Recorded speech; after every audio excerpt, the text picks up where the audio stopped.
Сәлем достар, біз бүгін Мұхаммед екеуміз қозыларға сүт беретін боламыз. Қазір өстіп қозылардың сүттерін дайындап аламыз, барлығын 0,5 баклажкаларға құйып, одан кейін қозыларға апарып беретін боламыз. Достар, біздің каналымызға жазылып, тіркеліп, лайк, комментарий қалдыруды ұмытпаңыздар. Әрі қарай қозыларды қалай тамақтандыратынымызды бізбен бірге тамашалаңыздар.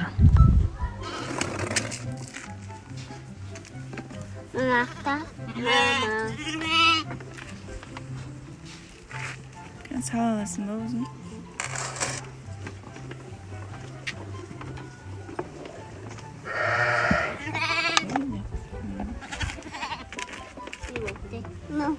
Болды. Сіңдер.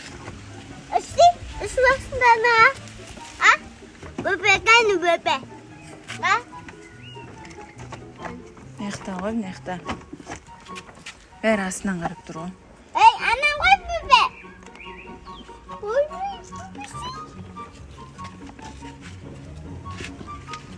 Таласып жатыр.